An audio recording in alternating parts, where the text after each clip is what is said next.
Hello and welcome to SusyBLiving's Gardening by the Moon series. It is Wednesday afternoon and I am here to give you the rest of the week gardening moon phases and what I will be doing for the rest of the week, and also I'll make some suggestions as to what you could also do, because I am very sorted out with my sowing and transplanting, but you may not be up to date, so I'll give you some ideas as well. So I have my little black book in front of me. I don't know what I would do without my little black book. And hello, I am in the greenhouse, the big greenhouse, which is just so nice. It's not much nicer to be in here than it is to be inside and giving you these ideas. So I am going to cover Thursday the 7th of March to Sunday the 10th of March. Okay, let's have a look here. So Thursday and Friday, so the 7th and the 8th of March, we have Roots Days coming up. I'm just looking as to where I can put this book, but it doesn't matter. So we've got Roots Days coming up on the moon phase calendar. And my sowing, let me tell you what I'm going to sow. I am going to sow some celeriac. I didn't sow celeriac last year, and to tell you the truth, I kind of missed it. So this year I'm going to do some more celeriac, and there's a variety that I do particularly like, and it's called Monarch. It does really well here in the UK. So I will be sowing some celeriac. The way I sow them is I broadcast them on a pot, about this size, like that, and then I put them inside a little plastic bag to germinate, rather than doing them on mats and doing them with all that business, because that you could then do them on a windowsill. So that's all I'm going to be sowing on Thursday and Friday. However, you could also sow some potatoes. You could do them in the pots like I do them. Here they are in front of me. This is the great thing about being in the greenhouse as well, because I've got access to all my bits and pieces. So you could do them like this, like I do them, my very early ones. I would recommend that you do them like that, unless you can put them in a pot of compost or in a bag of compost that's not too wet, because if you're going to leave them then inside like a greenhouse, they might get a little bit too cold at night. And that's why I start them like this. You could sow some radish, you could sow some onions, you could also sow some onion sets if you want to, kohlrabi as well, turnips and Florence fennel, which is the big bulbing fennel, or even some carrots. And I have my carrots sown, I don't know whether you can see behind me, here in troughs like this. So all of these things I sow mainly in modules. I'm just thinking about what I've got in here that I can show you in modules, but because I've just sown them, they're all inside. But I sow them mainly in modules, you know, this kind of size. Here are some of my onions that I sow like that. There we are. And then I put them outside. I wouldn't be direct sowing yet. I think it's a little bit too cold here in the UK, even in the south of the UK. So I would just hold off until the end of the month if you want to direct sow, excuse me. Okay, so transplanting. Let's talk about transplanting. Right, I am going to put this down now. Let's put it on top of there, on top of that pot. So I am ready now to transplant out my first lot of early potatoes. And I'm going to just show you this lovely potato here. You can just see. So this is one potato. And let's see whether I can force it out of this pot. I did do the one the other day because I wanted to look at the root system of it. Aha, there you go. So this now is ready to be transplanted into its next position. And its next position are 25-litre pots, 25 to 30-litre pots.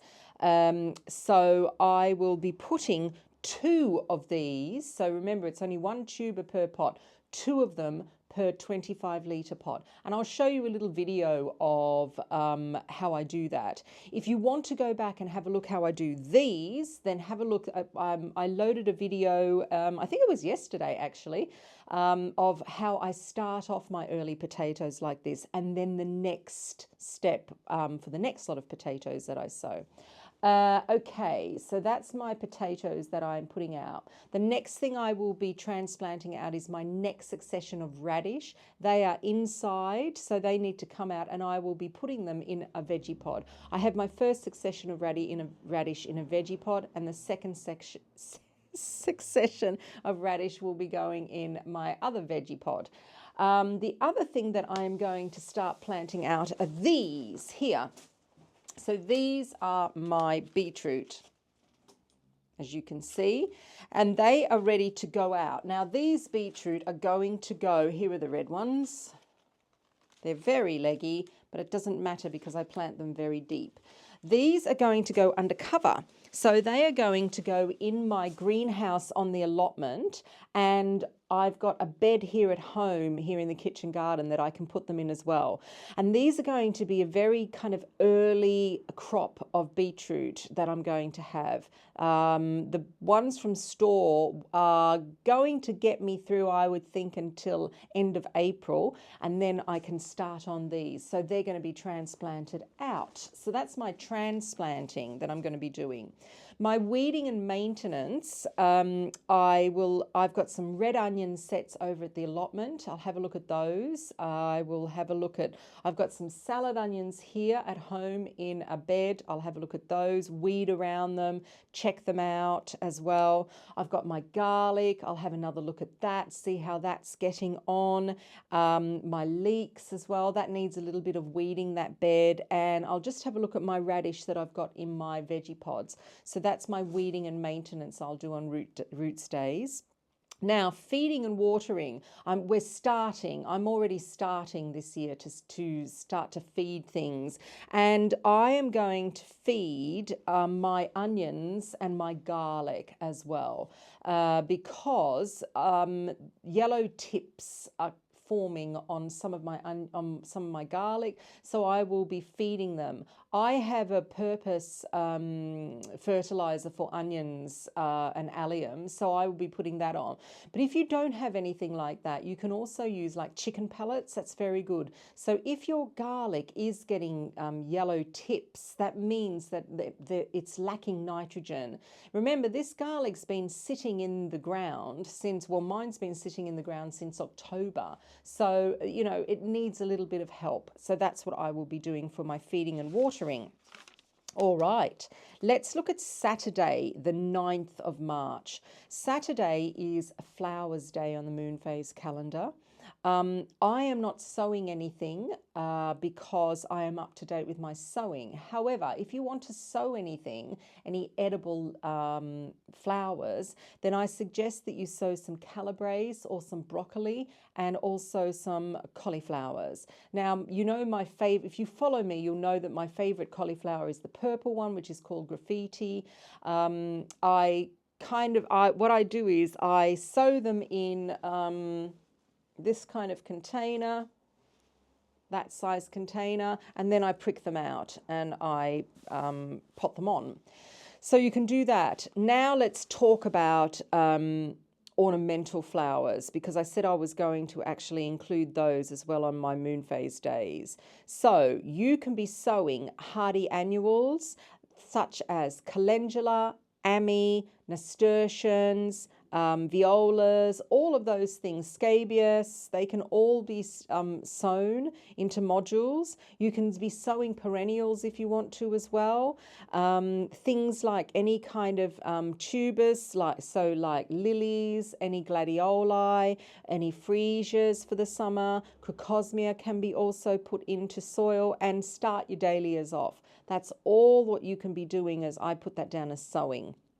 Transplanting, if you have got any brassicas that you started off that you want to transplant, like cauliflowers or calabres, then you can put them out and transplant them. I don't think the weather will hit them that bad, actually. I think that if they're a decent size, make sure they're a decent size, then they can actually go out into the allotment or the garden, wherever you want to put them. Also, the other things that you can plant out are any perennials that you've got. So if you've got perennials in pots that you want to transplant out into the ground, you can do that now as well. The other thing that I also have put in with my transplanting, which could actually be in weeding and maintenance, is remember to pinch out your sweet peas. So if you've started sweet peas by seeds, pinch out the tips of sweet peas, and then they will bunch up and you'll get better plants as well. So weeding and maintenance for flowers, you can now lift your snowdrops or any aconites that you've got, and that is called transplanting them in the green. They do really well if you move them now while they've still got their green leaves. The flowers have finished, but you can transplant the leaves and they do really well. You can also cut down any of your perennials. So I've actually now cut down all of my dahlias, even though that's not a perennial, but I've cut down all my middle border that I've got, which is a flower border. That's all cut down now. If you've got any kind of polyanthus or polyanthus and primrose, same family, that you want to split, you can split those now, because unless they're really flowering strong, if they're flowering strong, wait for them to finish and then you can split them. Make sure that you keep on top of pruning your roses as well. That's quite important.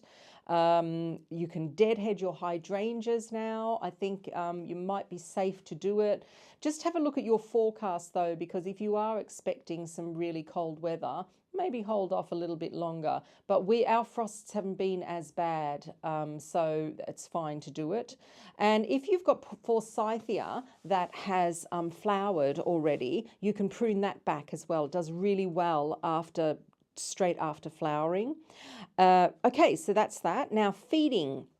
So for my feeding, I've said that you can feed your soil. So if you've got borders with ornamental flowers in, you give them a good feed, the borders now. So I use fish blood and bone, but you can also use chicken pellets if you want. You can use seaweed if you've got them. If you've got comfrey pellets, you can put them down as well. It's a good time to actually feed your soil for the up and coming growing season.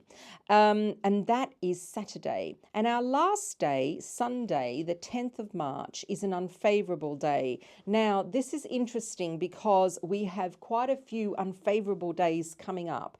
And we start on Sunday, the 10th of March. And it is because we have the moon is in what they call perigee again. Perigee is where the moon is closest to the earth. So the energy from the moon, when it gets closest to the earth, kind of goes a little bit haywire. And Maria Thun, whose book I use as my calendar for moon phase gardening, when she was doing her experiment, she found that things, especially sowing, didn't work on these unfavorable days when the moon was in perigee.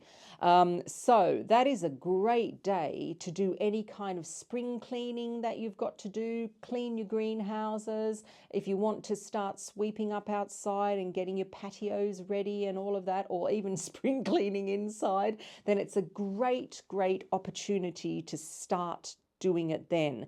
Because when we start to get busy with our gardening, I don't know about you, but with me, I find that I don't have any time to do anything else because I'm constantly doing something in the garden. So these unfavorable days are really great. I quite enjoy them because I do get quite a lot of other things done.